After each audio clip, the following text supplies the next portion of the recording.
Bienvenue à la deuxième conférence sur la pensée d'unification et ses applications. C'est un programme qui a été proposé par la Fédération pour la paix universelle et aussi la Fédération des femmes pour la paix mondiale. Alors, bien sûr, je pense que la plupart de vous me connaissent, en fait. Donc, je suis présidente de la Fédération des femmes pour la paix mondiale. Je m'appelle Brigitte Wada et je serai donc votre MC pour ce soir. Alors, les jeudis de l'unification est une série de conférences organisées tous les 4e jeudis du mois jusqu'à la fin de l'année. Et cela dans le but d'étudier la philosophie de la paix qui inspire nos organisations, que ce soit la Fédération pour la paix universelle, la Fédération des femmes pour la paix mondiale, mais aussi la Fédération des familles aussi. Alors, nous avons encore le plaisir d'accueillir le Dr Laurent Ladouce, chargé de recherche pour la Fédération pour la paix universelle et directeur de cultureetpaix.org. Alors, le mois dernier, il avait parlé de la théorie de l'image originelle. Donc, pour ceux et celles qui n'ont pas pu être là, vous pouvez toujours visionner l'enregistrement, en fait.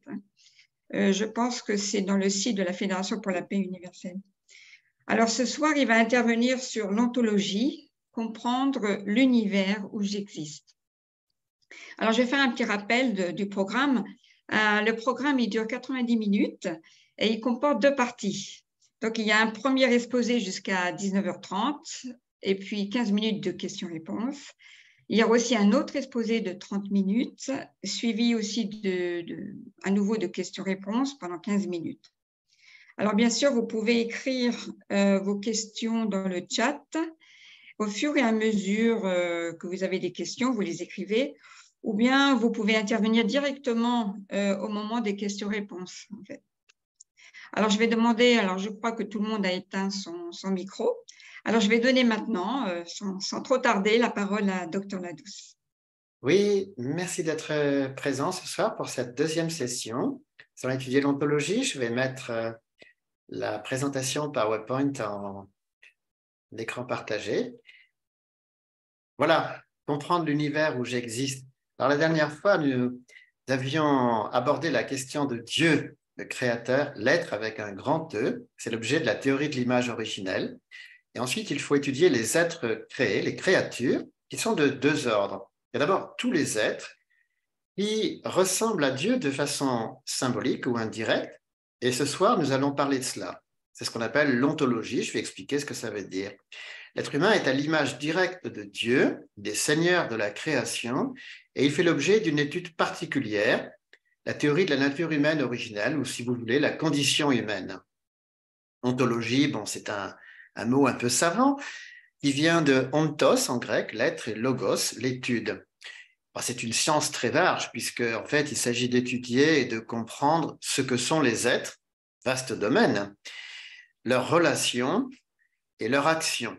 Donc, on étudie ce qu'on appelle l'essence des êtres, arriver à bien les définir, leurs attributs, leurs finalités, et ensuite, on voit leur position, leur interdépendance les uns avec les autres. Et enfin, on s'interroge sur leurs actions, leurs mouvements et leurs comportements. L'ontologie est très ancienne et à la limite, il n'y a pas besoin d'être philosophe pour en faire, on en fait tous les jours. L'ontologie de l'unification, elle repose d'abord sur l'observation objective, sur le bon sens, sur les facultés naturelles que sont la perception, l'entendement et la raison.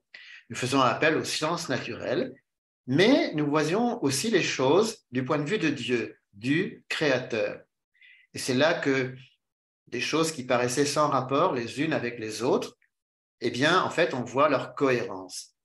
Il faut savoir que les attributs de Dieu sont présents en chaque être sous forme symbolique. Ce soir, on va conjuguer 3 verbes très simples, le verbe être, le verbe avoir, le verbe faire. On va voir ce qu'est chaque entité, quels attributs elle a et ce qu'elle fait. On va s'interroger sur l'être existant, un vaste domaine en fait. D'abord, voir ce qu'est l'image existante et ensuite le mode d'existence. Et nous verrons notamment qu'est-ce que c'est que le mouvement circulaire. L'image existante, il y a d'abord ce qu'on appelle l'incarnation individuelle de vérité. C'est l'être qui est pris en soi et pour soi, isolément. Je vous rappelle que dans tout être, il y a une image universelle et une image individuelle. Je vais rappeler ça tout à l'heure.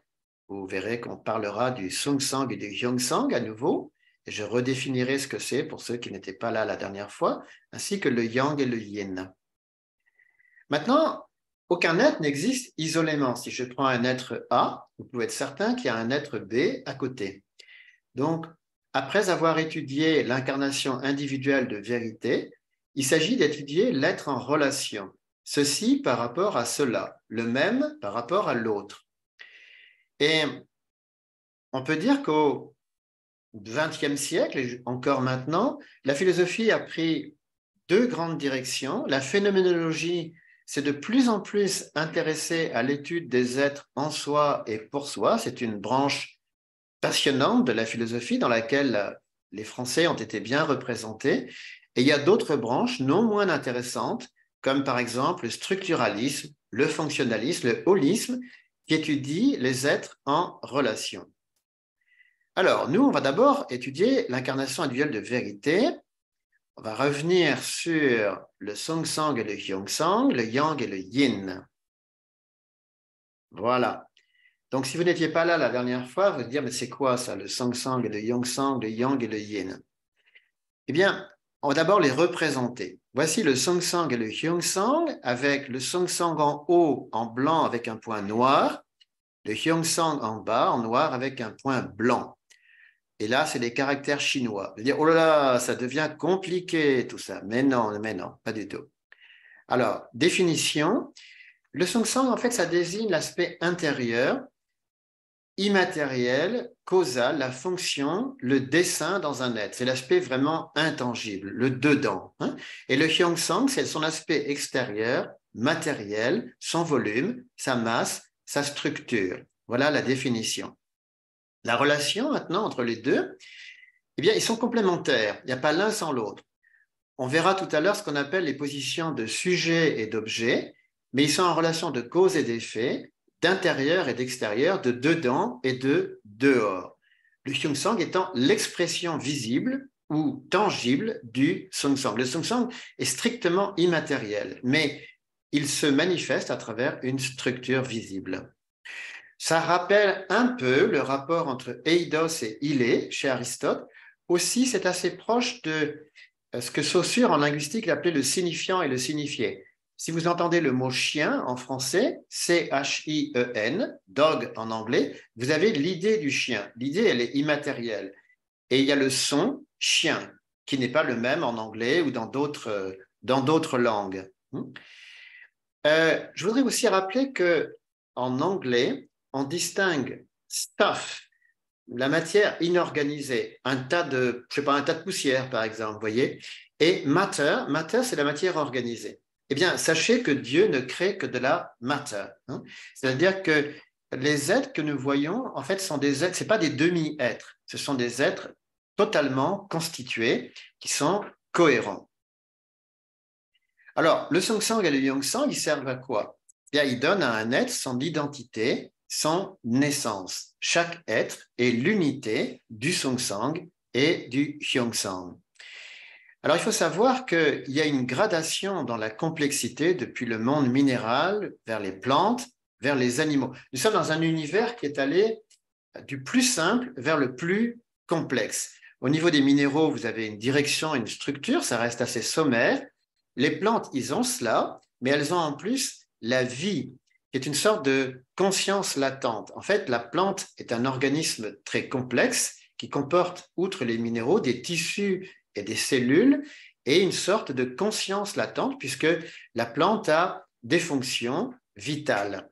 Chez l'animal, c'est encore plus prononcé puisqu'il a en plus l'instinct, il se meut, il a un comportement et outre les cellules et les tissus, il a des organes, des systèmes et des fonctions. Évidemment, l'être humain, c'est encore plus complexe. Alors, les êtres vivants sont des organismes complexes et animés, ça vient de anima, le latin, qui veut dire l'âme et le souffle. Et la vie, en fait, c'est une autonomie, une conscience latente. Le code génétique comporte le plan de croissance du vivant, et la vie déchiffre ce code génétique, et elle guide le vivant vers sa taille adulte. et elle dicte aussi le comportement spécifique de la plante ou de l'animal. On dit en français, et ça c'est le génie de la langue française, que la plante sait effectuer la photosynthèse, transformer du minéral en végétal, réagir à son milieu. Le français dit sait, alors que l'anglais dit can, hein, pouvoir. C'est-à-dire que la langue française estime qu'il ne s'agit pas simplement d'une capacité, mais qu'il y a une intelligence à l'intérieur de la plante.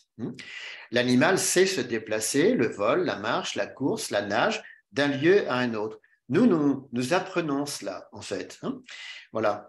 Alors, l'éthologie étudie le comportement animal. Vous savez que certains animaux montrent des rudiments de fonctions affectives, cognitives et conatives, et une mémoire. Je rappelle que l'affectif, c'est tout ce qui est lié aux émotions, le cognitif à la connaissance, le conatif à la volonté. Et l'organisme de l'animal est très complexe, comporte des organes, des systèmes complexes, un métabolisme. Quand un animal n'a plus de souffle en lui, eh bien, il se décompose. Tout le système dont il était constitué, tous les éléments vont se décomposer. C'est la mort de l'animal. Alors, il y a ce qu'on appelle la structure en couches des êtres créés. Vous avez donc les minéraux, les plantes, les animaux, finalement l'être humain, qui sont de plus en plus complexes. Au niveau minéral, vous avez le caractère physico-chimique, c'est le Sung-Sang, et les atomes et molécules, c'est le Hyung-Sang. Dans les plantes, vous avez en plus la vie, qui est une autonomie, les cellules, les tissus, les structures. À l'animal, vous devez rajouter l'instinct, qui est une âme physique, et puis les sens, les organes et les nerfs. Et puis chez l'être humain, et lui seul, en plus de l'instinct animal et de cet organisme, vous avez l'âme spirituelle et le corps spirituel. Donc tout le haut en bleu, c'est du Sung-Sang, et tout le bas, c'est du Hyung-Sang. Alors, ça peut vous paraître un petit peu compliqué comme ça. Quand vous reverrez le PowerPoint chez vous, quand vous reverrez le texte, vous verrez que ce n'est pas si compliqué que ça. Attention, la diapositive suivante, elle est complexe et on met du temps à l'étudier. Donc, ne vous affolez pas si vous êtes un peu perdu en cours de route. Même le conférencier, il prend du temps pour comprendre tout ça. Il y a différentes manières de concevoir l'être humain. On pourrait dire que le Sung-Sang et le Hyung-Sang ne sont pas tout à fait pareils selon le point de vue où on se place. Si on étudie l'être humain comme un condensé de l'univers, le Sung-Sang désigne, alors dans l'ordre, l'âme spirituelle, l'âme physique, la vie et le caractère physico-chimique. Le Hyung-Sang, ça se rapporte au reste, c'est-à-dire les atomes et les molécules, les cellules, les tissus, la structure, les organes, le système et le corps spirituel. Maintenant, si on considère l'être humain comme un être dual, composé de l'esprit et du corps, bien là, ce n'est pas tout à fait pareil. L'âme humaine se compose de l'âme spirituelle et de l'âme physique. Tout le reste, alors ça c'est le Sung-Sang, tout le reste, je dis bien tout le reste, c'est le corps humain, le Hyung-Sang. Une autre façon de considérer, c'est que l'être humain est un être uni comportant d'une part la personne spirituelle en position Sung-Sang, d'autre part la personne physique en position Hyung-Sang. Alors ici, c'est l'âme spirituelle et le corps spirituel ensemble qui forment le Sung-Sang. Et tout le reste, eh bien, donc de l'âme physique jusqu'aux organes, etc., c'est la personne physique. Je sais que c'est un tout petit peu complexe. Elle me dit, est-ce qu'on ne coupe pas un peu les cheveux en quatre? Non, en fait, c'est une façon de bien distinguer plusieurs plans. Quand vous étudierez cela à tête reposée, tranquillement, je pense que ça deviendra un petit peu plus clair. La première fois, c'est vrai que ce n'est pas évident à comprendre. Et enfin, il y a l'âme humaine considérée comme une âme duale, c'est-à-dire composée de l'âme spirituelle, Sung-Sang, et de l'âme physique, Hyung-Sang. Je rappelle, si ce n'est pas évident pour vous, que l'âme spirituelle et le corps spirituel sont éternels. Tout le reste, en fait, c'est ce qui est mortel, en fait. Alors ici, on peut parler un petit peu de la vie et du code génétique.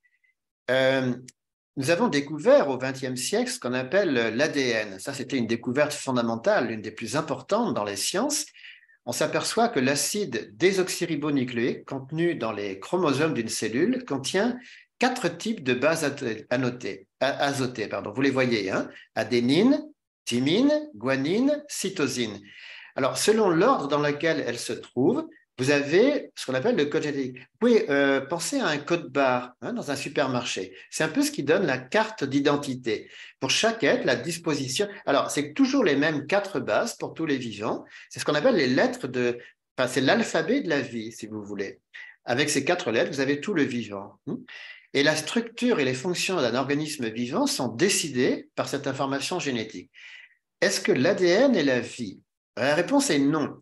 L'ADN, c'est le support matériel ou Hyongsang de la vie. La vie est Songsang, elle est conscience. Même si vous avez l'ADN, s'il n'y a pas la vie qui est une forme de conscience qui est présente dans l'univers pour déchiffrer cet ADN, eh bien, vous n'avez pas vraiment d'être vivant. La Bible en parle. Dans Genèse 2, 27, c'est bien distingué. Alors, Yahvé Dieu modela l'homme avec la glaise du sol. Il insuffla dans ses narines une haleine de vie et l'homme devint un être vivant. L'haleine de vie ici, c'est à la fois l'âme spirituelle et l'âme physique. Là, vous avez une représentation modélisée, vous voyez, ça bouge. Hein, voilà. Alors maintenant, on va parler du yang et du yin. Ça sera un tout petit peu plus simple. Ce sont des attributs du Songsang et du Yongsang. Alors, comment les représente-t-on? Ça ressemble un petit peu, mais ce n'est pas tout à fait pareil. Ici, le yang qui est en blanc avec un point noir est à gauche, le yin en noir avec un point blanc est à droite. Ça, c'est les caractères chinois. Vous allez me dire, mais c'est trop rapide, on n'a pas le temps de noter. Ne vous affolez pas, vous aurez le PowerPoint après. Donc, pour les définir, le yang, c'est tous les aspects masculins, positifs et convexes. La dernière fois, j'avais fait une grosse faute, je m'en repens encore, mais là, cette fois-ci, je suis bon. Et le yin, c'est l'aspect féminin, moins et concave. Alors, plus et moins au sens de prise mâle et femelle, hein, par exemple. Pas question de faire le moindre allusion péjorative. Alors, le yang et le yin, c'est les attributs du Songsang et du Yongsang. Et ça sert à quoi? Vous allez me dire, ça sert à se reproduire. Pas uniquement. En fait, ils n'ont pas simplement une fonction sexuelle. Ils sont aussi là, et c'est peut-être même presque aussi important, pour l'harmonie et le contraste. Alors, vous retrouvez le yang et le yin dans l'humanité, chez les animaux avec les mâles et les femelles, dans les plantes avec l'étamine et le pistil, et au niveau des minéraux. Alors, quels sont leurs rapports? En fait, c'est des rapports de complémentarité, de contraste et d'harmonie. Dans la création, le yang et le yin permettent l'alternance, le contraste, les variations, les nuances. Le contraste entre le yang et le yin est un principe central de l'esthétique. On va seulement prendre la musique. Alors là aussi, ce n'est pas si simple en fait. Vous connaissez les voix en musique. Hein? Alors, vous avez d'une part des voix d'hommes, d'autre part les voix de femmes et d'enfants. Mais en fait, vous avez en plus les voix aiguës et les voix basses. Alors, ça donne quoi tout ça? Donc, dans les voix masculines, vous avez les voix hautes. Et dans les voix féminines, vous avez aussi des voix hautes et vous avez des voix basses. Là, vous avez les portraits de Caruso et de Pavarotti, c'est ce qu'on appelle des ténors, c'est-à-dire pour des hommes, c'est des voix hautes. Pour une femme, c'est pas très haut. Alors, pourquoi est-ce que l'homme a cette voix-là? Il faut savoir que les cordes vocales masculines sont plus longues et plus épaisses. Si vous connaissez un peu la musique, imaginez une guitare basse. Elle a des longues cordes qui sont plus épaisses qu'une guitare normale, hein, avec des cordes plus courtes et plus fines. C'est cela qui fait que la voix féminine est plus aiguë et plus douce aussi. Alors, vous avez donc, là, c'est Maria Callas et Elisabeth Schwarzkopf qui étaient des chanteuses qu'on appelle, alors, justement, pour les hommes, c'est haute contre et ténor, et pour les femmes, soprano et mezzo-soprano. Il n'y a pas tellement de femmes soprano, en fait. Et donc, ce sont les grandes vedettes. Hein. Dans l'opéra, c'est souvent elles qui ont les rôles les plus importants dans le répertoire. La plupart des hommes sont des voix de baryton, mais quelques-uns sont spécialisés dans les basses. Là, par exemple, vous avez, et pour les femmes, on appelle alto les voix féminines dans les chœurs, les chorales et contralto. Il y a quelques femmes qui le font. Alors ici, vous avez un baryton célèbre, Dietrich Fischer-Dieskau. Et là, vous avez une contralto célèbre, une autrichienne aussi, Ostrun Wenkel contralto. Il faut savoir que dans ces voix, là, il y a énormément d'artistes qui sont soit italiens, soit autrichiens et allemands. C'est vraiment les nations qui ont le plus élaboré dans ce domaine. Mais vous avez aussi le yang et le yin en peinture, en photographie, en littérature, dans tous les arts. Ça, c'est juste pour vous montrer un petit exemple. Alors, dans le yang et le yin, c'est très lié, bien sûr, à la civilisation asiatique et à ce qu'on appelle le rythme nictéméral, c'est-à-dire l'alternance du jour et de la nuit. Prenons ce passage poétique dans le Suwen. De l'aube au milieu du jour, c'est le yang du ciel, yang au sein du yang. Pourquoi? Parce que c'est la plus grande clarté. Du milieu du jour au crépuscule, c'est le yin du ciel, parce que le yin au sein du yang, le jour baisse, on va vers la nuit. De la tombée de la nuit au chant du coq, c'est le yin du ciel. Yin au sein du yin, ça fait nuit noire, c'est très obscur. Du chant du coq à l'aube, c'est le yang du ciel, yang au sein du yin. Il fait de plus en plus clair. Et pour l'homme, il en va de même. Donc tout ça rythme nos vies, nos saisons. C'est très important donc. Alors, on a parlé de l'image universelle, Sangsang et Yongsang, yang et yin, ça c'est l'image universelle. Maintenant, il faut savoir qu'il y a aussi l'image individuelle qui est l'individualisation de l'image universelle.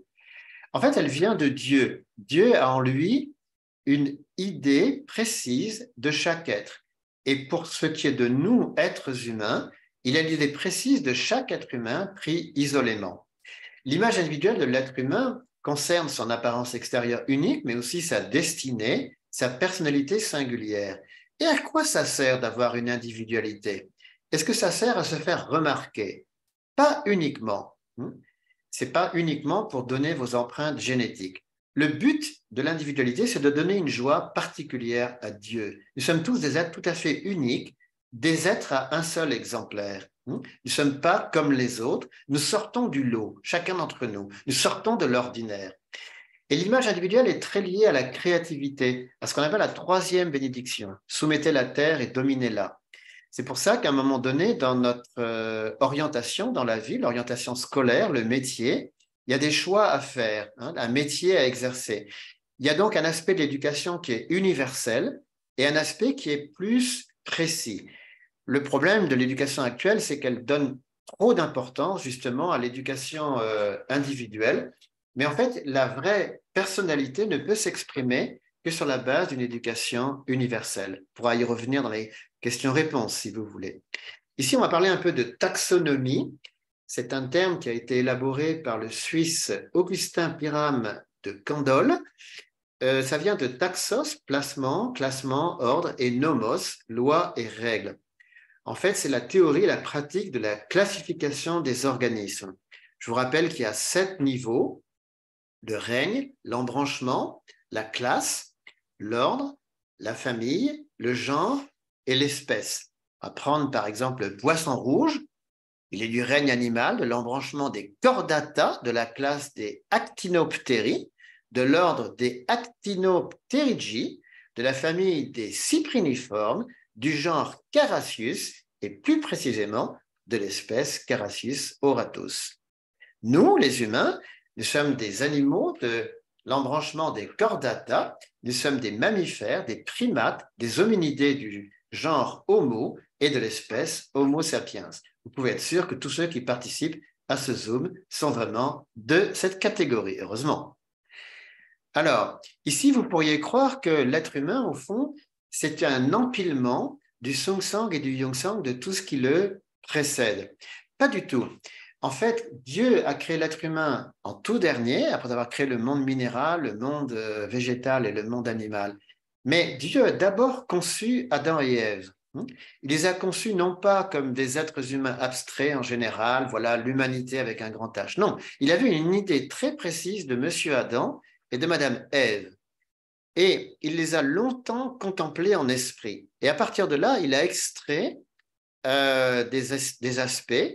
Donc, il a d'abord conçu l'animal. Et c'est très logique parce que imaginez que l'être humain vive sur Terre, mais il n'y a pas d'animaux. On fait quoi?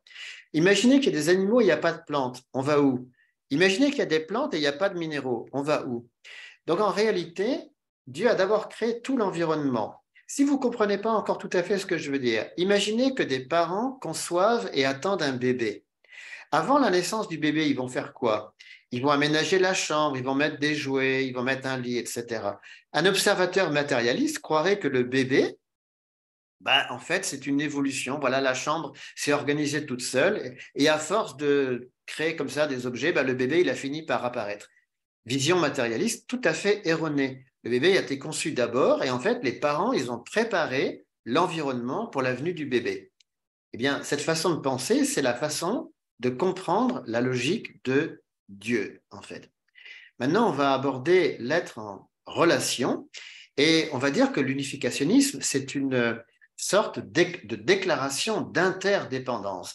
On va d'abord définir l'être en relation, ensuite les partenaires sujets et objets, le mode d'existence, la position d'existence et la loi de l'univers. Alors, selon qu'on l'on considère le but, un être est d'abord une incarnation individuelle de vérité qui a un but individuel, qui établit le fondement des 4 positions intérieures. Là, vous le voyez, c'est l'être en soi et pour soi. Et il va établir une relation qu'on appelle relation de donner et recevoir, on va venir à ça ensuite, avec un autre être qui est aussi une incarnation individuelle de vérité. Quand il y a une action de donner et recevoir, elle est centrée sur le but de l'ensemble. Chaque être a un but individuel qui est de préserver son existence, de s'affirmer, mais il a aussi le but de l'ensemble et c'est ce qu'on appelle le fondement des 4 positions extérieures. Voilà. Et là, donc, on parle de l'être en relation. Voilà, l'être pour autrui. Nous sommes à chaque instant à la fois nous-mêmes et en relation avec un ensemble. Il faut savoir que pour tous les êtres créés, il y a un but individuel et il y a 2 buts de l'ensemble, un but Hyongsang et un but Songsang. Les particules existent extérieurement pour former des molécules pour former des atomes qui forment des molécules. Les molécules servent les plantes sont au service des animaux, etc. Mais ça, c'est l'aspect purement matériel. Par ailleurs, les particules, les atomes, les molécules, les plantes, les animaux existent tous pour la joie spirituelle de l'être humain, qui les étudie et qui est leur Seigneur. Et l'être humain rapporte à Dieu tous ces êtres existants. Il les classe, il les appelle, il les met en valeur par ses activités variées. Alors, nous sommes appelés à une existence sphérique. Justement, si nous sommes des êtres en relation, nous devons être conscients de l'entourage. Nous devons avoir une pensée holiste. Je suis toujours en relation avec des êtres qui sont au-dessus de moi, par exemple les parents ou les aînés, les enfants, les subordonnés, les cadets. J'ai aussi des personnes qui sont à ma gauche et à ma droite, les collègues seniors, les guides et les collègues juniors ou disciples. J'ai des gens qui sont devant moi, les amis et alliés, et des gens qui sont derrière moi, les inconnus et les rivaux. L'être de cœur, l'être vraiment bon, va essayer de vivre pour ces 6 dimensions à la fois. C'est l'origine du fameux chiffre 7, le chiffre porte-bonheur. C'est-à-dire que, en fait, le bonheur est lié à la capacité de se lier à la fois à tous ces êtres, de ne pas mettre tous ses œufs dans le même panier. Notre fondateur avait parlé un petit peu un jour dans un discours de ces chiffres 7, porte-bonheur. Donc voilà, c'est la déclaration d'interdépendance. Alors, un mot sur les partenaires sujets et objets. Alors, pourquoi on parle de cela et qu'est-ce que ça veut dire? Il faut savoir que Dieu, qui est l'origine, à chaque fois qu'il crée, il crée par paire. Donc, à partir de l'origine, il y a toujours un stade de division. À partir de l'absolu, vous avez le stade du relatif, A et B. Donc, il est très important que ces 2 êtres créent une base commune en vue de l'union. Et qui sont ces partenaires? le partenaire sujet, par définition, commence à donner, hein, et il suscite la réaction, c'est-à-dire la réponse du partenaire objet. Il y a 3 grands types de partenaires sujet et objet, Song-Sang et Hyung-Sang, Yang et Yin, élément principal et élément subordonné. Et quel est le but de cette relation, cette interaction entre le partenaire sujet et le partenaire objet? Eh bien, c'est d'arriver à un nouvel être. Donc, vous avez un processus. Il y a cette action d'origine, division, union. Hein, à partir de Dieu, vous avez une scission entre 2 êtres et leur réunion. Et ils vont former un fondement des 4 positions. L'action d'origine, division, union, c'est la séquence temporelle, et le fondement des 4 positions, c'est la disposition spatiale. Donc, l'action de donner et recevoir se fait au sein du processus temporel ODU et de la structure spatiale du fondement des 4 positions. Voilà, je vais arrêter là et on va faire maintenant les questions-réponses de la première partie, si vous voulez bien. Donc, merci Laurent pour ce premier exposé. Oui. Donc, merci. Je suis sûre qu'il y a des questions ou peut-être quelques commentaires, mais nous avons 15 minutes pour ces questions. Oui. Donc là, je ne peux pas voir tout le monde. Donc, si des fois, vous pouvez, vous savez, vous servir de la main. Si vous cliquez sur réaction, vous avez la main qui se lève. Et donc là, je pourrais mieux voir. Et je ne vois pas de questions non plus dans le chat. Donc, voilà. Ah, si, Elisabeth, je vois. Oui, Ouais. bonsoir. Bonsoir. Alors, moi, j'avais une question justement par rapport à ce que vous avez dit, docteur Ladouce, les dernières minutes.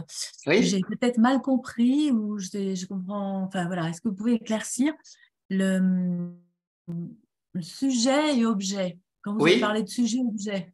Oui. Et est-ce que vous pouvez redire, s'il vous plaît? Oui, alors en fait, je vais même… passage sur le dernier. Oui, oui, je vais revenir d'ailleurs sur cette terminologie. C'est très différent de l'épistémologie où on parle de sujet connaissant et d'objet connu. En fait, comme je vais l'expliquer, c'est plutôt comme en grammaire. On parle du sujet de la phrase et du complément d'objet. Dans la pensée unification, ce qu'on appelle sujet, c'est celui qui entame l'action. Voilà. Et l'objet, en fait, réagit par rapport à ce sujet. Mais les partenaires changent. C'est-à-dire, ce n'est pas quelque chose de rigide. Par exemple, une personne parle et l'autre écoute, et ensuite, c'est l'inverse. Hein. Voilà, on est tour à tour sujet et objet. Voilà. D'accord. Oui, c'est différent En épistémologie, on parle du sujet conscient, la personne qui étudie, l'observateur et l'objet connu. Voilà, c'est une autre terminologie. D'accord, mais l'autre personne, il est aussi conscient, c'est aussi un sujet. Oui, passe voilà, c'est ça. D'ailleurs, on va revenir là-dessus. Il y a des actions qui sont biconscientes, mais ça n'empêche que pour l'harmonie, si on veut éviter la cacophonie, quand une personne parle, l'autre se met en position réceptive. Donc, c'est pour ça que vous dites sujet et objet. Oui, partenaire sujet et partenaire objet. Voilà. D'accord. Oui, c'est aussi lié à la terminologie qui est rarement employée de nos jours, mais qui existait dans la psychologie classique, du sujet aimant et de l'objet aimé. Et là, ça tourne aussi. Voilà. C'est-à-dire que dans l'amour, il y a une force active, hein, savoir aimer et savoir être aimé. Et ce sont des rôles qui alternent. Mais c'est très important parce que l'inverse serait que les deux soient partenaires sujets en même temps. Et alors là, il y aura une discorde. Mais quand on parle, mais si c'est juste, par exemple, il y a des rencontres qui se font juste avec des regards et des échanges qui se font, il n'y a pas de sujet-objet. Oui, c'est ça. Par exemple, quand 2 personnes se regardent dans les yeux et qui ont un langage, il n'y a pas de sujet, il n'y a pas objet. C'est juste la conscience qui se rejoint. C'est vrai, donc il n'y a pas c'est de vrai. sujet-objet. Oui. C'est pour ça que ce n'est pas quelque chose de rigide ou de mécanique. C'est quelque chose de souple. Nous voulons insister sur l'harmonie qui est nécessaire. C'est-à-dire, c'est une pensée où nous évitons la confrontation. C'est plutôt le cœur à cœur que le tête à tête et la prise de bec, vous voyez. Il s'agit de trouver sa place, d'être en mesure par exemple, d'écouter très attentivement quelqu'un. Vous voyez, vous buvez ses paroles et vous mettez en position vraiment réceptive. Ça plaît à la personne qui vous écoute, en fait. Et c'est pas facile, on est souvent tenté de s'affirmer, quoi. Tout à Oui. fait.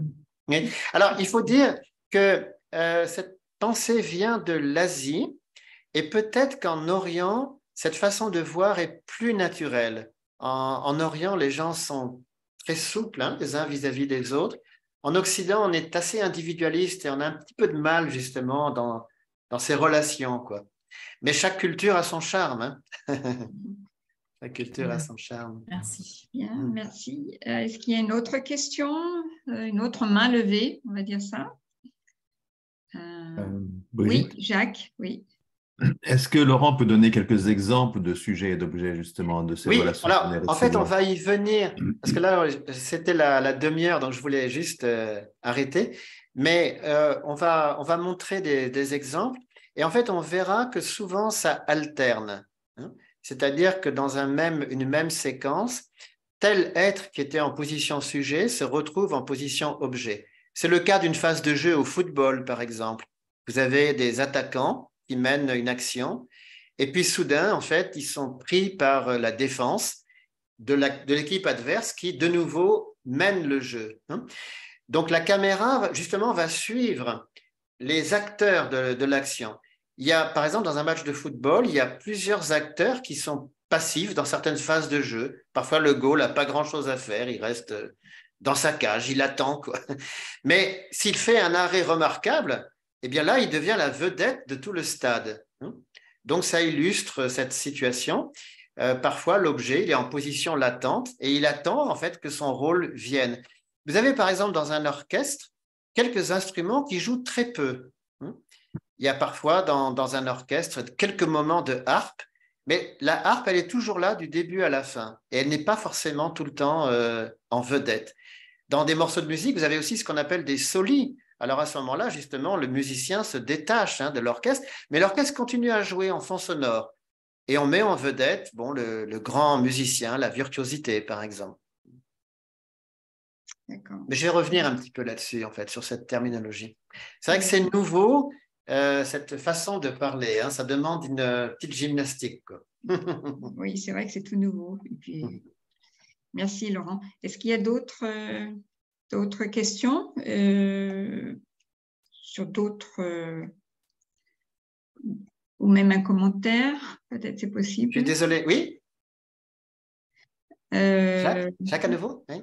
Jacques aussi? Tu disais que tu allais expliquer un petit peu les questions d'éducation individuelle et éducation universelle. Oui, en réalité, l'individualité est très importante. Mais alors, dans le monde moderne, l'accent est exagérément mis sur le moi et pas d'ailleurs toujours pour stimuler l'aspect créatif. C'est qu'on a une éducation de plus en plus auto-centrée. Alors, c'est bien si on veut mettre en valeur, donner confiance aux gens, leur permettre de s'affirmer. Mais ça peut avoir des aspects très pervers si l'éducation est vraiment très narcissique. J'avais eu un exemple remarquable. J'étais en Chine un jour. Je m'interrogeais sur la politique de l'enfant unique. Alors, j'ai vu un exemple d'enfant tyrannique dans une banque en Chine. J'étais allé changer de l'argent et je suis tombé sur un de ces enfants rois. Il faisait une de ces scènes, c'était incroyable. Il était obèse, le pauvre, et il se déchaînait, il se roulait par terre. Il était complètement hors de lui. Et alors, j'ai vu cette scène et j'en ai parlé. On m'a dit, c'est devenu un problème énorme en Chine actuellement, la politique de l'enfant unique est l'objet de toutes les attentions parce qu'il a ses 2 parents et 4 grands-parents qui ne cessent de le gaver. Alors, tous les enfants chinois ne sont pas comme ça, hein, heureusement. Mais là, j'avais vu un exemple, disons, qui avait attiré mon regard quand même, quoi. Voilà. Donc, il faut une affirmation du moi. Mais d'ailleurs, on le voit, la plupart des génies se sont affirmés. Vous savez qu'avant de devenir des maîtres, ils ont eux-mêmes été à l'école. La plupart des grands cinéastes ont d'abord été assistants de metteurs en scène avant de créer eux-mêmes leur propre cinéma. Tous les grands maîtres de peinture ont d'abord été dans des écoles bon, Beethoven, il a cherché sa voix avant de trouver la sienne.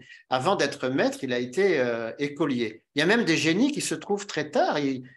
Bon, ils copient plein de gens et puis finalement, ils affirment leur voix propre. Hein. Voilà. Très bien. D'autres questions? Et sinon, après, on a encore quelques minutes et sinon, nous passons à la suite, Oui. à la Je deuxième suis désolé, partie. si le rythme est très, très rapide. Hein. Je me mets à votre place et Mais je beaucoup peux de choses comprendre. à…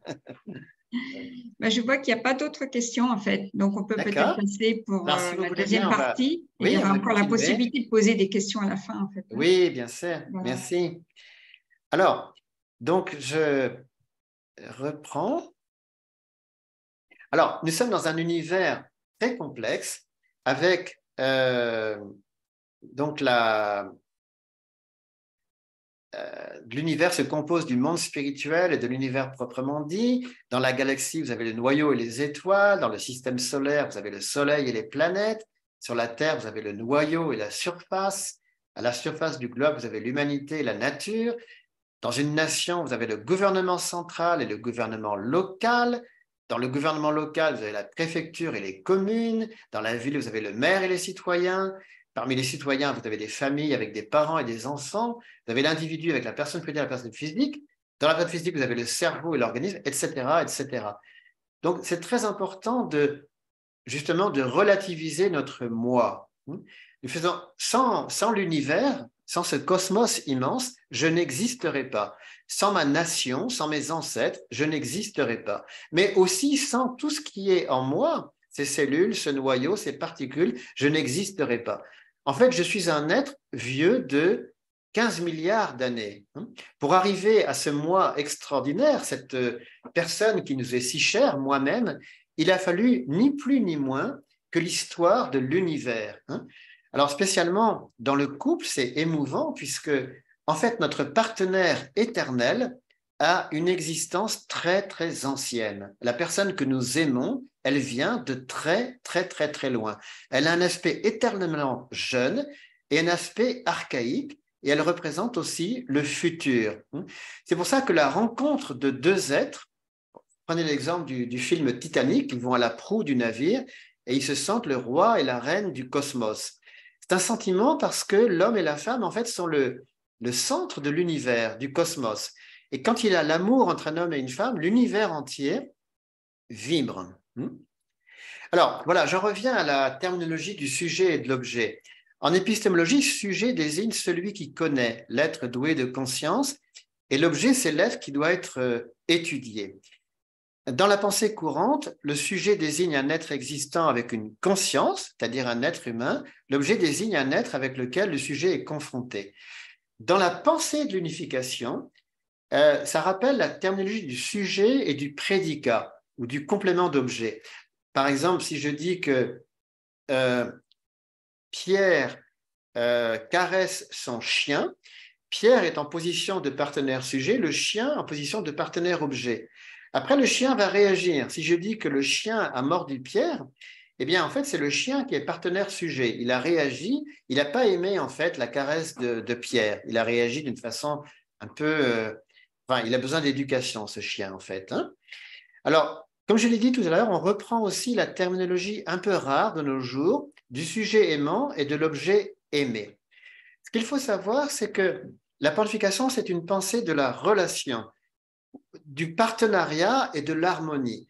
Donc, ces relations ne sont pas rigides, mais il y a tout un art de savoir se mettre en position de partenaire sujet et de partenaire objet à tour de rôle. Voyons les types de partenaires sujet et objet. Il y en a qui sont immuables. Dieu sera toujours et éternellement le partenaire sujet des êtres humains. Toutefois, il est vrai que nous étudions aussi Dieu. Dans ce cas-là, nous le prenons comme partenaire objet. Les parents seront toujours l'auteur de la vie de leurs enfants. Ça ne change jamais. Toutefois, quand les parents sont très âgés, il arrive que les enfants prennent soin de leurs parents. Le Soleil sera toujours en position de partenaire sujet par rapport au reste du système solaire. Et pour le noyau et les électrons, pareil, c'est immuable. Vous avez un type temporaire. Par exemple, là, en ce moment, ce soir, il arrive que je suis donc le conférencier et j'ai un public. Mais demain, ça sera autre chose. Je serai dans un auditoire quelconque, j'écouterai quelqu'un d'autre. Donc, c'est un rôle temporaire. Vous avez aussi le type alternatif, le cas du dialogue, de la conversation. Si deux personnes parlent en même temps, c'est embêtant. Il y en a, ils vont essayer de couvrir la voix l'un de l'autre. Ou alors, personne ne veut parler. Ça aussi, c'est embêtant. Dans un jeu aussi, il faut qu'il y ait des échanges entre les deux camps. C'est le principe.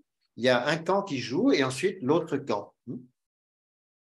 Et puis, vous avez quelque chose qui est indéterminé. Comment décider, par exemple, de les échanges de gaz carbonique et d'oxygène, lequel est sujet, lequel est objet? Là, c'est vraiment indéterminé. Ça dépend du point de vue où on se place. Alors maintenant, on va parler de l'action de donner et recevoir. On va la définir. Quand une action corrélative a lieu entre un partenaire sujet et un partenaire objet, soit entre deux éléments d'un même être, soit entre un être et un autre, centré sur un but commun, il se produit une action consistant à donner et à recevoir un certain élément ou une certaine force. On appelle action de donner et recevoir cette interaction du partenaire sujet et du partenaire objet. Alors ici, vous avez l'illustration de Lorenzo Quinn, le fils d'Anthony Quinn, un sculpteur italien. C'est sa sculpture fétiche, en fait, qui s'appelle Give and Take, donner et recevoir. Alors, à quoi ça sert l'action de donner et recevoir? Eh bien, ça sert à maintenir l'existence, à se mouvoir, à évoluer et à se développer. Alors, il y a plusieurs types d'actions de donner et recevoir. Il y en a qui maintiennent l'identité et qui sont centrées sur le cœur. C'est un rappel de la conférence précédente. En Dieu, il y a une action de donner et recevoir éternelle entre le Sung-Sang intérieur de Dieu et son Yung-Sang intérieur, la partie qui pense et la partie qui est pensée. C'est l'Esprit de Dieu au repos. De même, il y a l'action de donner et recevoir extérieure, toujours en Dieu, centrée sur le cœur. Alors, Dieu au repos, j'avais montré la main de Rodin l'autre jour, la main de Dieu tenant Adam et Ève à l'intérieur. C'est Dieu avant la création. Quand Dieu dit à Moïse, « Je suis celui qui suis », c'est le Dieu immuable, avant tout acte créateur. C'est la relation entre le Sung-Sang de Dieu, c'est-à-dire son esprit, et le Hyung-Sang de Dieu, l'énergie créatrice de Dieu. Vous avez ensuite l'action de donner et recevoir de développement centrée sur le but. Quand Dieu crée, il y a une action de donner et recevoir intérieur en lui, où il crée le logos. Il va avoir le plan d'action de ce qu'il va créer. L'idée du chien, l'idée du chat, l'idée de la crevette, l'idée du faucon, etc. Et puis cette idée va prendre la position de partenaire sujet par rapport à la matière. Et là, on va avoir un nouvel être. C'est l'action de donner et recevoir. La création proprement dite. Alors, maintenant, on va voir justement les types d'actions de donner et recevoir. C'est un tout petit peu différent des types d'actions de sujets et d'objets. Il y a le type biconscient. Vous avez par exemple une salle de classe, le professeur parle, les élèves écoutent. Si c'est un cours très magistral, ils écoutent simplement, ils prennent des notes.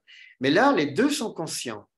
Le type uniconscient, c'est le fait que le professeur, par exemple, il est conscient, mais il manipule une craie ou un feutre et il a un tableau. Le tableau ou le feutre sont en position de partenaire-objet. Ils ne sont pas conscients. Le type inconscient, on en a parlé tout à l'heure, c'est le fait que les animaux et les plantes libèrent donc du gaz carbonique et de l'oxygène, mais ce n'est pas une action consciente. Vous avez le type hétéronome. Ni le partenaire sujet, ni le partenaire objet ne possèdent de conscience. Les deux sont amenés de façon hétéronome par la volonté d'un tiers à entamer une action de donner et recevoir. Quand vous faites un moteur d'automobile, vous amenez des pièces qui, au départ, n'ont rien à voir les unes avec les autres. Vous les assemblez et ça finit par devenir un moteur de voiture ou alors une montre, etc. Il y a un agent extérieur qui met en relation des êtres qui n'en avaient pas au départ. Enfin, il y a le type contrasté, la collation. C'est par exemple dans une création artistique, l'assemblage des couleurs, des sons, ou l'appréciation. Vous faites l'appréciation d'un tableau et vous contrastez de façon arbitraire certains éléments du tableau. Ça, c'est la vision subjective. Chaque critique d'art aura son angle de vue selon l'école de critique à laquelle il appartient.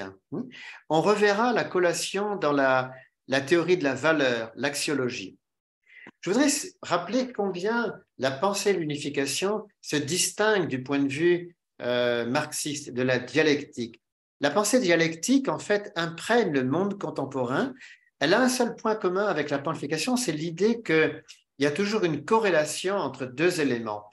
Mais dans la pensée dialectique, on va vers le clash. On est dans l'optique de thèse, antithèse, synthèse. Affirmation, négation, négation de la négation. Donc, c'est le principe de Héraclite, Polémos, la guerre est le père de toute chose. Ce point de vue dialectique a influencé Hegel et Marx. C'est l'idée selon laquelle vous avez une affirmation et il y a une négation qui est là en position d'antagonisme absolu. On va vers la destruction mutuelle, vers le clash, vers la violence, la négation de la négation. En fait, on en a un écho dans la pensée du Faust de Goethe. Goethe a vécu un peu avant l'avènement de la dialectique et il a cette fameuse phrase de Méphistophélès qui se manifeste à Faust. Il lui dit « Je suis l'esprit qui toujours nie, et c'est avec justice. Car tout ce qui existe est digne d'être détruit. Il serait donc mieux que rien n'existât. » Vous allez me dire, mais c'est le diable qui parle. Oui, en effet. Ainsi, tout ce que vous nommez péché, destruction, bref, tout ce qu'on entend par mal, voilà mon élément. Et donc, au XIXe siècle, il y a eu une affirmation très forte de cette pensée de négation, cette pensée destructrice, ce que Goethe appelait l'esprit qui toujours dit nie, ou d'autres traductions, l'esprit qui toujours dit non. Et il faut savoir que, spécialement en France, cette pensée négative est très forte. Le rapport de force, la dialectique, l'affirmation contre les autres. Il n'y a pas beaucoup de pensée d'harmonie. C'est un peu dommage. Alors, dans la pensée de l'unification, on dit qu'effectivement, il y a bien un partenaire sujet et un partenaire objet, c'est exact, mais il y a un but, en fait. Ils sont complémentaires, ils ne sont pas là pour s'entre-détruire. Au contraire, ils vont travailler en toute intelligence pour accomplir le but commun. On n'est donc pas du tout dans une optique d'affirmation, négation de la négation. Ça n'a rien à voir. C'est-à-dire que le sujet et l'objet vont coopérer. Et il y avait dans le magazine Sciences Humaines, il y avait un dossier sur l'altruisme une fois, et il y avait un article amusant de Vinciane Desprez. Alors, elle dit « L'aidant au nid renonce, du moins provisoirement, à assurer lui-même sa propre descendance et utilise son temps et son énergie en faveur de la nichée d'un autre. Comment pourrait-il transmettre cette caractéristique comportementale, aider les autres à la génération suivante, si justement il ne met pas tout en œuvre pour favoriser sa propre descendance ?» Et elle se pose avec humour la question à la fin de l'article. Alors, l'altruisme, une loi de la jungle. Elle explique que de nos jours, l'éthologie a beaucoup changé. Avant, on était dans des logiques de confrontation, etc. Et elle cite Kropotkin. C'était un darwiniste pur et dur qui était allé en Sibérie. Et là, il a vu exactement le contraire de ce qu'il prêchait. Il a vu énormément de coopération. Alors, Vinciane Desprez, elle est coutumière de l'humour et elle a écrit un joli livre qui s'appelle « Quand le loup habitera avec l'agneau ». C'est-à-dire, c'est pas demain en France qu'on est dans cette situation. Alors maintenant, on va parler du mode d'existence et du mouvement circulaire. Et on va parler de la force de la nature. Encore ce sculpteur, Lorenzo Quinn, avec une femme qui fait bouger la terre. Vous allez voir, je vais en parler tout à l'heure avec la force de Coriolis. On va parler du mouvement circulaire, qui est en fait le mode d'existence dominant dans toute la nature. Alors, on va le définir. Le mode d'existence, en fait, c'est le mouvement des êtres créés. C'est un concept spatio-temporel qui n'existe que dans le monde créé. Il est évident qu'en Dieu, qui est un être absolu, il n'y a pas de mode d'existence, parce que Dieu, il est hors de l'espace et du temps. Mais quand on parle du mouvement circulaire, c'est en fait une métaphore de l'harmonie. En fait, si on devait, c'est schématique, mais on va dire qu'il y a une rotondité en Dieu. C'est un être sphérique. Mais dire, mais non, c'est blasphématoire de dire ça. Dieu, on ne peut pas le représenter. Je sais bien, c'est une image.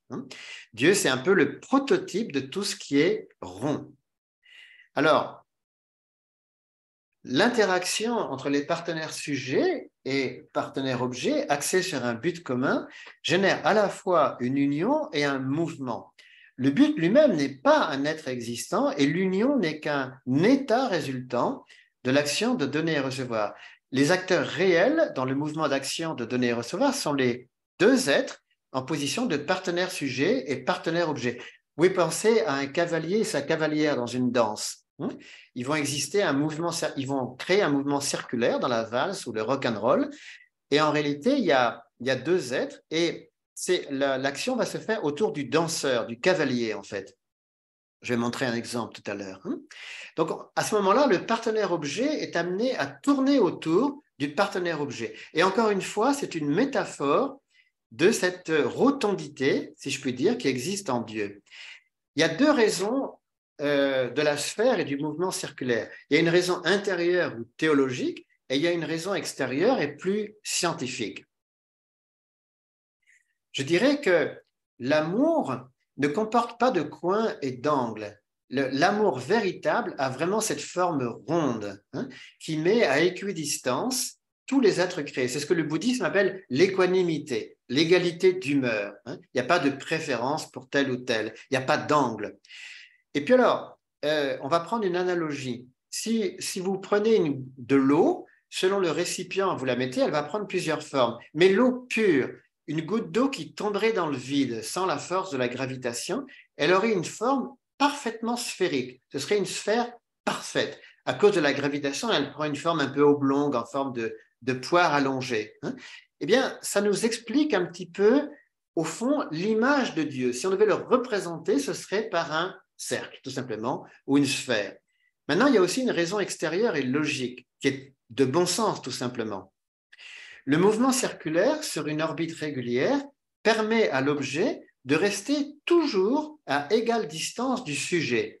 C'est l'équilibre des forces centripètes et centrifuges. Sinon, le partenaire objet tomberait sur le sujet. Imaginez que vous aimiez trop votre partenaire sujet. Vous allez vous scotcher à lui, vous allez lui tomber dessus. Et ça, c'est un amour possessif. Ou alors, vous devenez froid, vous vous éloignez de lui. Donc, dans l'amour, on tourne les uns autour des autres, mais il y a toujours un minimum de distance. On évite la collision et on évite l'éloignement. Il faut savoir aimer d'une façon qui n'est pas possessive et aimer en responsabilisant les gens, mais sans leur mettre trop de pression non plus. Sinon, ils vont s'effrayer et ils vont vous quitter. Voilà, il faut trouver l'équilibre entre les deux. Alors, on va parler maintenant de la rotation et de la révolution. Parce que dans le système solaire, par exemple, mais aussi dans les atomes, etc., vous avez un double mouvement de rotation et de révolution.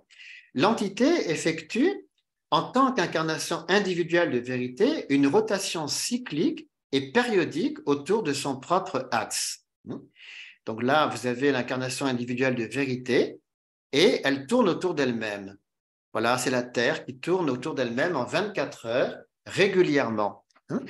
Et en tant que corps en relation, cette même Terre, eh bien, elle effectue son tour du Soleil en 365 jours, très régulièrement. Elle ne fait pas grève, elle ne tourne pas en sens contraire. Heureusement, parce que sinon, ça causerait des sacrés problèmes. Donc, vous avez à la fois une rotation autour de soi-même, régulière, et un cycle de révolution autour du partenaire sujet.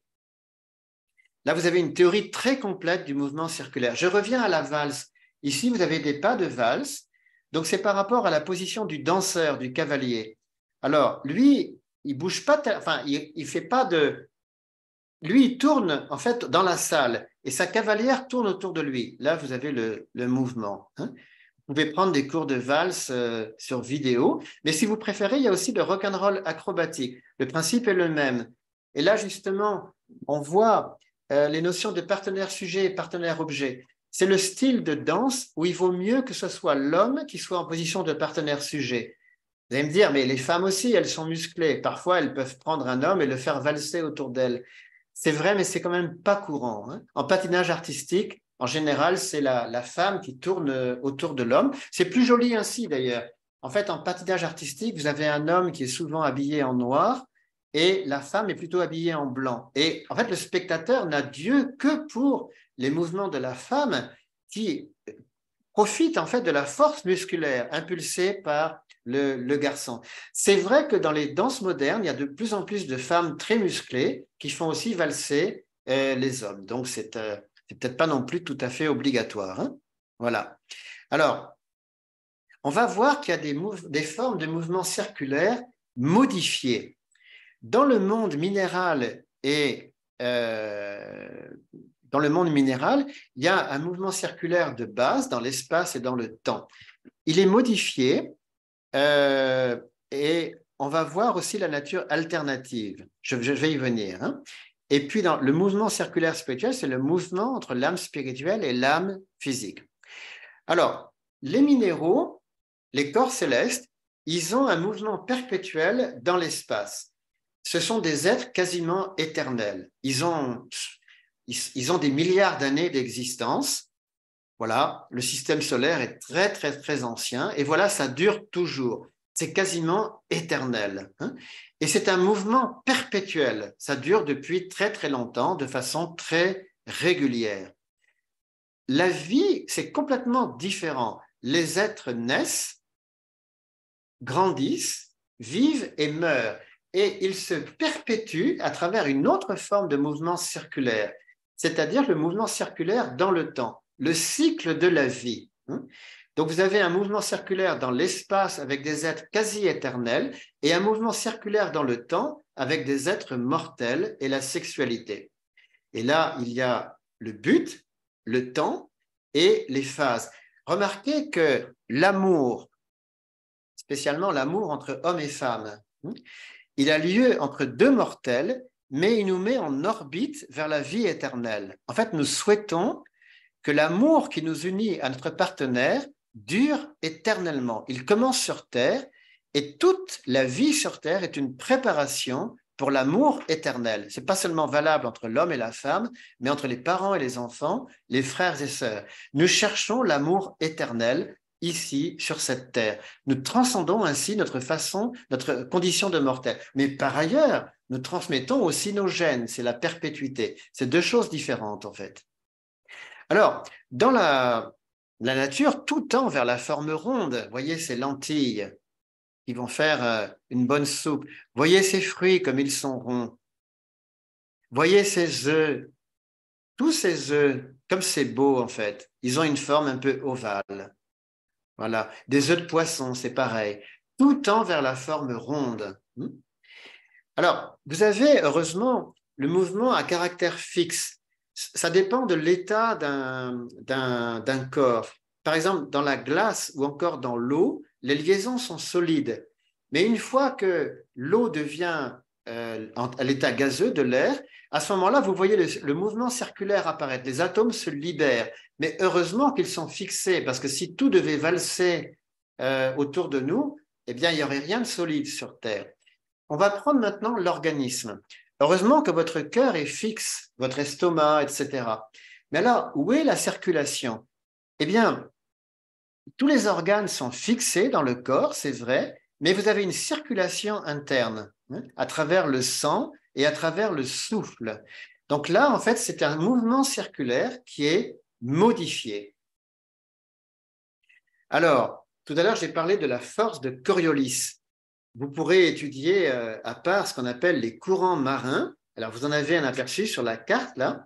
Alors, vous voyez au nord, dans l'hémisphère nord, les courants marins, ils vont dans le sens des aiguilles d'une montre, le Gulf Stream, par exemple. Ça dépend de plusieurs choses, la salinité, la température et la fameuse force de Coriolis. Vous pourrez l'étudier à part. C'est la fameuse force de rotation de la Terre. C'est ça qui fait bouger l'eau. Dans l'hémisphère sud, les courants vont en sens contraire des aiguilles d'une montre. Donc, on ne s'en rend pas compte, mais nous sommes dans un système incroyablement complexe avec cette circulation de masse liquide partout sur le globe terrestre. Vous voyez, c'est des phénomènes fantastiques, en fait. On appelle ça la boucle thermo-haline, le tapis roulant de l'océan. Je vous assure que c'est passionnant. Et c'est Coriolis qui a découvert ça. Donc, vous pourrez voir un petit peu l'action de ce monsieur. Hein. Alors, le mouvement circulaire spirituel, ça explique beaucoup de choses dans la société. On va donner des exemples. Dans la spiritualité, vous avez dans l'architecture, par exemple, l'abondance des formes rondes, hein, les rosaces, les coupoles, les rotondes, et puis les pagodes en forme ronde. Alors, dans le pouvoir politique aussi, le cercle apparaît très souvent. Vous avez le fameux bureau ovale. C'est intéressant parce que c'est le cercle restreint du pouvoir. On est au cœur du pouvoir présidentiel américain, la nation numéro 1. Et en fait, tout se décide dans une petite pièce qui est de forme ronde. Ça rappelle un peu le sein. Hein. C'est-à-dire, moi, je n'aime pas le bureau ovale, comme le schtroumpf grognon, hein, parce que vous vous dites, oh là là, c'est le pouvoir, etc. Mais en fait, au départ, c'est quelque chose qui est très intime. Ce sont des décisions qui sont prises là, dans un petit cercle. Vous avez aussi la Chambre des députés, l'hémicycle. Alors, c'est pareil, vous allez me dire, j'aime pas l'hémicycle, parce qu'effectivement, c'est le cœur du pouvoir, ça suscite beaucoup de fantasmes. C'est la Chambre des représentants, ce sont les élus du peuple. Voyez par exemple à Washington, ça c'est le Capitole, et vous avez les 3 dômes là au-dessus. Sachez qu'ils sont composés de 3 fois 36 fenêtres. Tout ça a été étudié, cette rotonde. Vous avez au Conseil de sécurité de l'ONU un cercle. Là aussi, c'est assez intime, ce n'est pas une salle immense. Il n'y a pas tellement de gens qui siègent là. Et ce sont des décisions très importantes. Vous avez aussi à l'Union européenne des tables rondes. Quel est le but de la table ronde? Eh bien, c'est justement qu'il n'y a pas vraiment de chef. Tout le monde s'exprime à tour de rôle. Il n'y a pas vraiment de hiérarchie. Dans le sport, le rond est très important. Dans l'économie aussi, les pièces rondes. Alors, un des sports qui fascinait le plus les anciens, c'était le disco-ball. C'est le lancer d'une pièce ronde et c'est un mouvement circulaire. C'est tout à fait fascinant, hein, le lancer du disque, et c'était considéré dans l'Antiquité comme l'un des plus beaux gestes athlétiques. Les stades sont souvent de forme circulaire. Vous avez des ballons de toutes sortes. Alors, la petite balle de ping-pong, le gros ballon de basket, vous avez aussi la boule de pétanque, enfin, bref, toutes sortes de choses. Alors, voyez, pour les sports, hein, tous les cycles et les formes rondes qui sont là. Et puis, dans les couverts, on a souvent des bols, des assiettes, des verres, tout ça, ils ont des formes rondes. C'est quand même plus agréable qu'une assiette carrée ou un verre triangulaire. Hein. Pour boire, c'est quand même plus facile, puis c'est plus convivial, on va dire. Alors, on va parler de la croissance, qui est une forme de mouvement, de développement. Parce que les êtres vivants, ils bougent, ils évoluent, pas à vue d'œil, mais graduellement, on les voit évoluer. Il y a dans le vivant une autonomie qui dicte la croissance vers la maturité. Le vivant sait se nourrir, se protéger, se reproduire. Il a un dessein en lui. Et en même temps, il agit sur son milieu. Vous voyez l'évolution. En avril, vous semez des petites graines. Et puis, bon, ça ne se voit pas à vue d'œil, mais vous revenez quelques mois plus tard, ça a beaucoup bougé. Elles sont sorties de terre, et puis finalement, en juillet, voilà, votre maïs, il a poussé, il est grand. Alors, je ne dis pas que ça pousse à vue d'œil, hein, loin de là, mais voilà, ça bouge, parce que la plante, elle a en elle tout le plan de construction. Le petit lion va atteindre la taille adulte, votre bébé adorable qui vient de naître, ben dans 21 ans, voilà, il aura atteint la majorité, il sera étudiant, il aura bien grandi, il vous aura même dépassé, il aura évolué. Alors, à droite, vous avez la direction donnée par le principe. Le vivant, il agit sur son milieu. Il malaxe la terre qui est là, il utilise l'air et il a une action sur son milieu. On va maintenant étudier, pour finir, la position d'existence. On est dans un monde, un univers interconnecté. On est tour à tour en position de partenaire sujet et de partenaire objet. On est dans un système extrêmement complexe et parfois on a du mal à trouver sa place. Alors, il y a des gens qui ne trouvent pas leur place dans leur famille, dans la société. Ils ne se sentent jamais à l'aise quelque part. Et justement, il faut apprendre à se sentir bien là où on est. Nous sommes pris en main. Et dans l'univers, il y a un ordre vertical. Heureusement, imaginez que la Terre, elle soit là toute seule. Heureusement qu'elle fait partie du système solaire, lequel fait partie d'une galaxie, etc. Nous sommes vraiment très, très, très pris en main par le cosmos. Nous sommes protégés par l'univers. On ne s'en rend pas compte. Mais toutes ces constantes, c'est incroyable. Ça produit ce miracle de la vie sur Terre. Et puis, vous voyez, nous sommes dans un système qui a tenu le coup avec Mercure, Vénus, Mars, Jupiter et la Lune qui tournent autour de nous. Nous avons cet ordre horizontal avec les saisons. On se sent bien sur Terre. C'est vraiment un bon endroit pour vivre. Et à partir de là, eh bien, il y a l'ordre individuel. La Terre fait ce qu'elle veut. Elle fait son tour en 24 heures.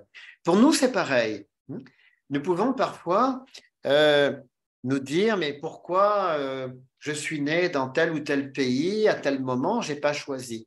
Mais quand même, nous sommes rassurés parce qu'avant nous, il y a eu plein de gens, il y a un héritage, il y a déjà des alphabets, il y a des monuments qui sont là, il y a des routes qui ont été tracées, il y a beaucoup de choses quand même. Dire, il n'y a pas assez, ce n'est pas très équipé dans mon pays. Ça viendra. Hein. Et puis, vous avez des gens qui vous entourent, hein, vous avez un ordre horizontal. Et donc, tout ça va vous porter pour devenir le héros de votre vie.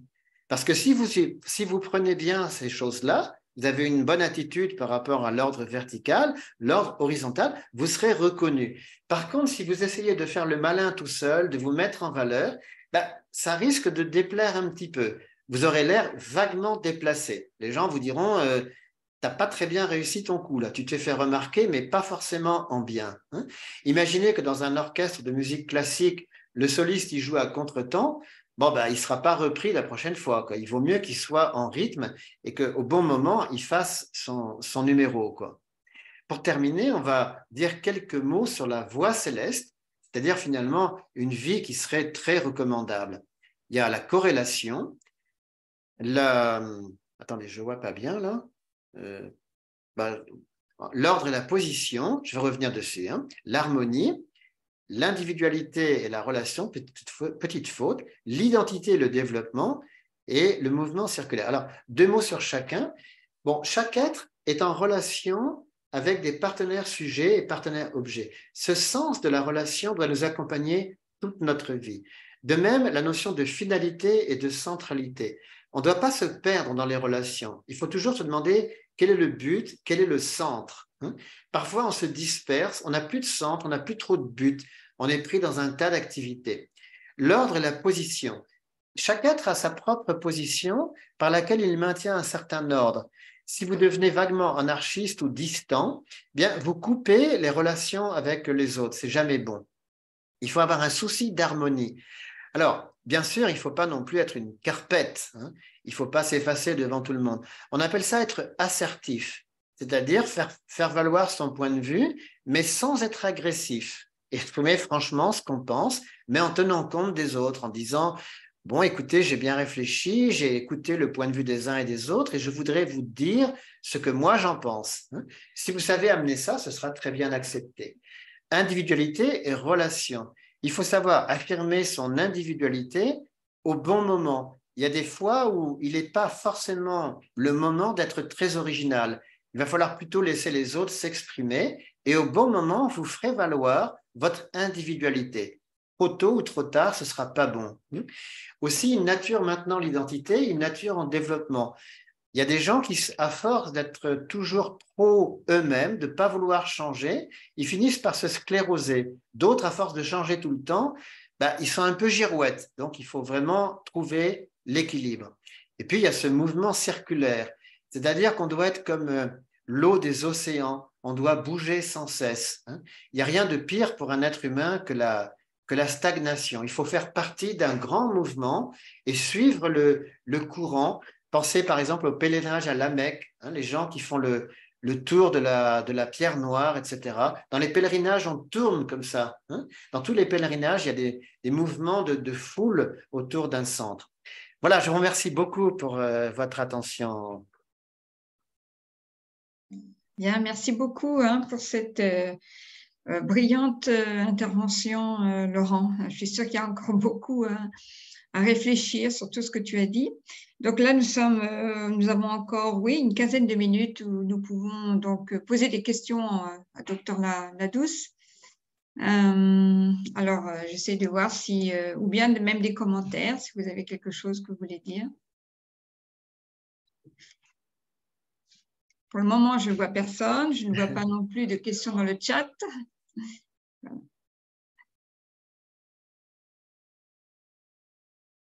Alors, est-ce que j'ai pu clarifier quand même la notion de partenaire-sujet, partenaire-objet, ou bien c'est encore un peu complexe?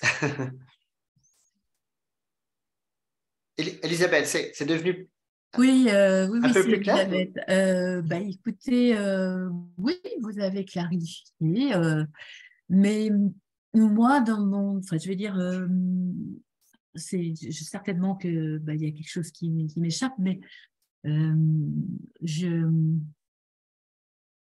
au niveau spirituel, en tout cas, pour moi, de deux êtres, il n'y a pas sujet et objet, même si c'est, voilà.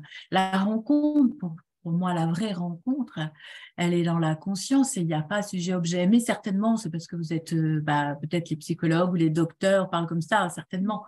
Mais c'est trop mental pour moi. Mais j'ai peur, voilà. Oui, Parce que pour moi, la vraie rencontre, elle est vraiment justement comme quand il n'y a pas deux mentales qui dirigent. Parce que c'est ça. Alors, c'est comme ça qu'on se bat et comme ça qu'on est en. C'est le mental hein, qui veut toujours avoir raison. oui, oui.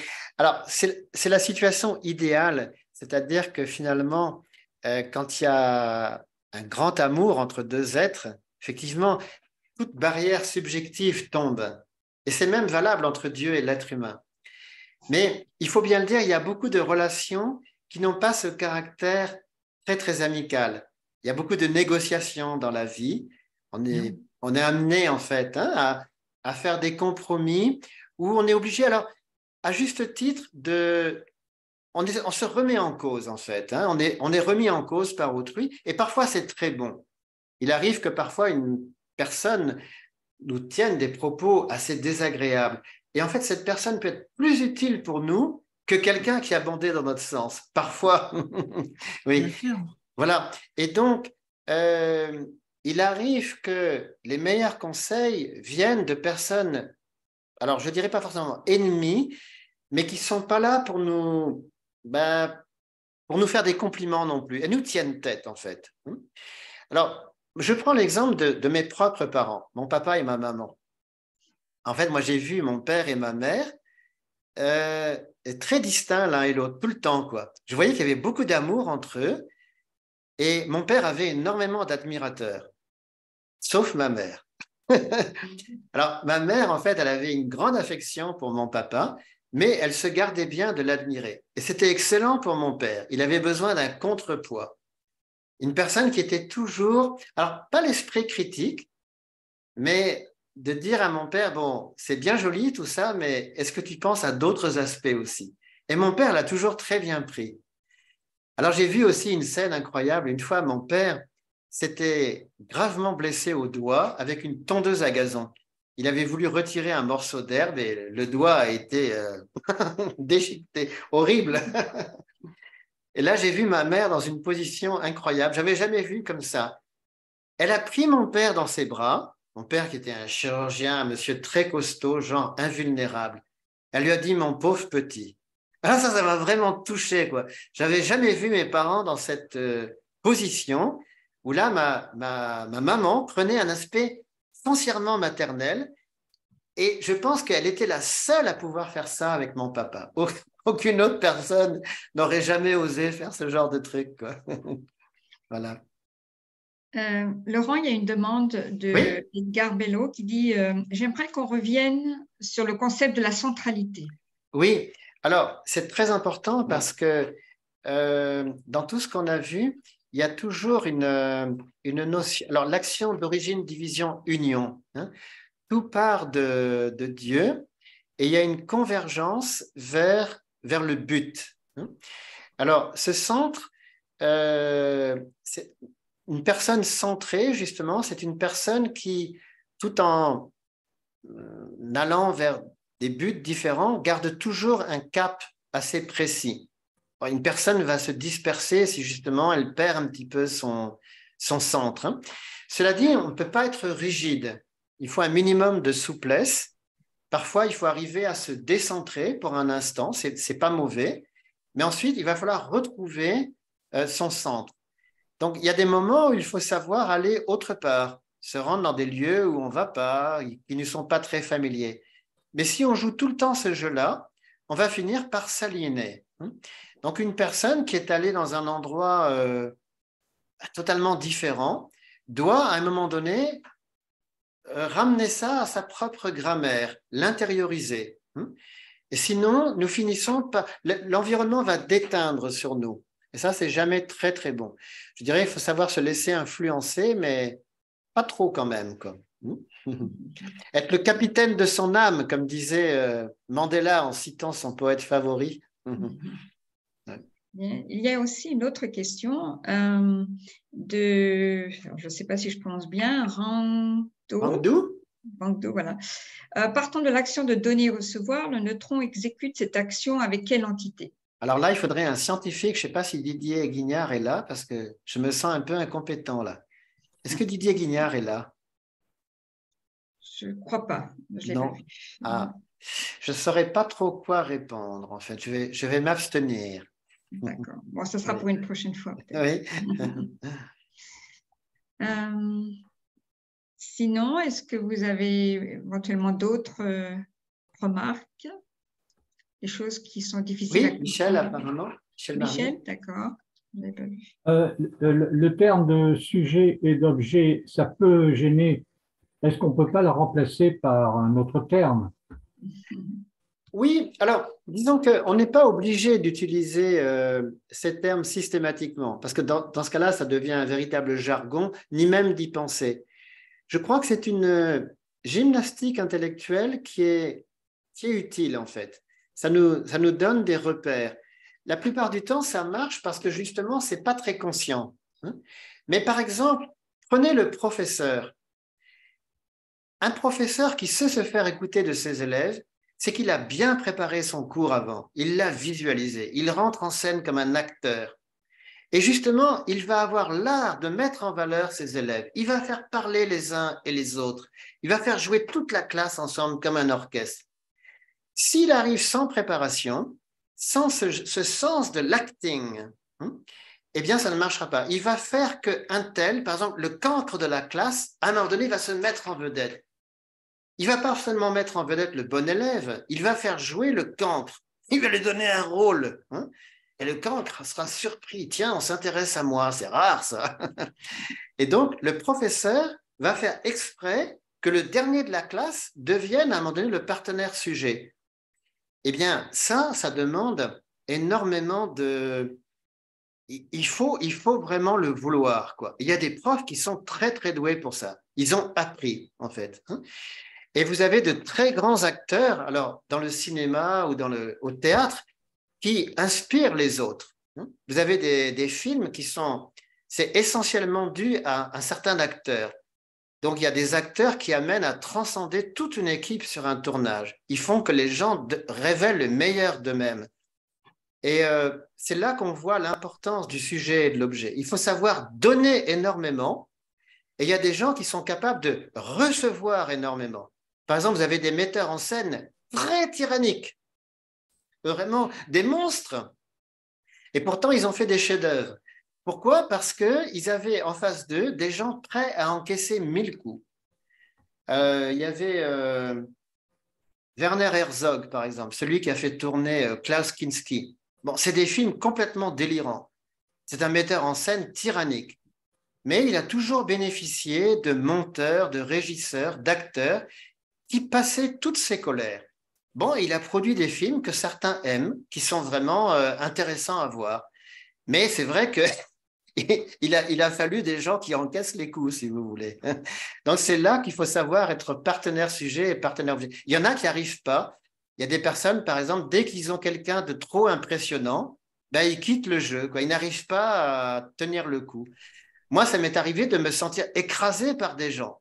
Et puis j'ai tenu le coup et finalement, je m'en suis sorti, quoi. Vous voyez? Jacques, Jacques, oui, j'ai une question. Tu es muté là. Est-ce que tu peux développer un peu l'idée d'identité et développement? Parce qu'aujourd'hui, on parle d'identité, mais c'est souvent un peu péjoratif sur un plan politique. On oui, dit vous êtes identitaire, etc. Puis il y en a qui disent identité de la France, de l'individu, etc. oui. Et il y a un déséquilibre quelque part et on refuse l'idée d'identité. Pourquoi? Qu'est-ce qui manque dans cette explication? Oui, alors justement, je reviens à l'action d'origine, division, union. Comme disait Ernest Renan, une nation, c'est une âme, un principe spirituel. Elle vient de quelque part. La France, c'est pas un pays qui vient de naître, c'est un pays qui a tout un passé, qui a donc. Alors, c'est pas une identité rigide. Quand il parle d'âme et de principe spirituel, c'est quelque chose de vivant. Ensuite, Renan dit que la nation, c'est aussi un plébiscite de tous les jours. C'est-à-dire qu'on a beau avoir un socle commun, des valeurs, des racines, il n'empêche que chaque jour, il faut jouer le jeu. Il faut arriver à payer son ticket de métro, payer ses impôts, contribuer, saluer ses voisins, etc. Il faut jouer le jeu, être civique. Et Benedict Anderson, il ajoute qu'une nation, c'est une communauté imaginaire, c'est-à-dire qu'elle a un futur. Par exemple, les États-Unis, c'est un pays qui vit beaucoup dans le futur. Alors, ils ont le sens de l'identité. Hein. Les Américains savent d'où ils viennent, ils sont très fiers de leur père fondateur, ils jurent par la Constitution, ils savent d'où ils viennent. Mais peut-être que les États-Unis ont justement, plus que d'autres nations, le goût du futur. C'est un pays qui est vraiment tourné vers l'avenir. Et il y a des pays qui sont trop passéistes. Ils aiment leur statut, leur musée, etc. Et puis ça finit par déplaire. Hein. L'idéal, c'est de trouver un bon équilibre entre le passé, le présent et l'avenir. Je pense qu'une nation comme Israël, par exemple, ce qui est très étonnant, c'est un des plus vieux pays de la planète et c'est un pays très innovant. Il y a énormément de start-up à Jérusalem, de laboratoires de recherche dans un des pays les plus anciens de la planète. Et ça, c'est quelque chose qui est intéressant, arriver à avoir des racines très, très fortes, une identité très solide et en même temps continuer à inventer. Je pense que c'est le bon équilibre à trouver, quoi. Donc, quand aujourd'hui, quand on cite Simone de Beauvoir, on n'est pas femme, mais on le devient. Ah oui. Ça veut dire qu'on nie l'identité, mais on parle du développement.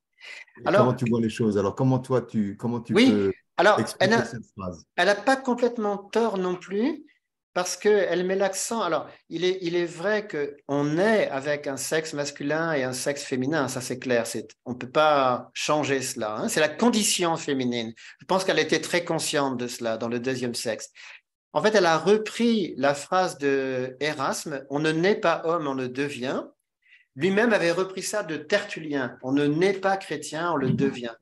C'est-à-dire que on apprend son métier d'homme ou de femme. Une femme apprend à tenir son rôle de fille, de sœur, d'épouse et de mère, mais je dirais de la même façon un homme. Il y a la construction du caractère.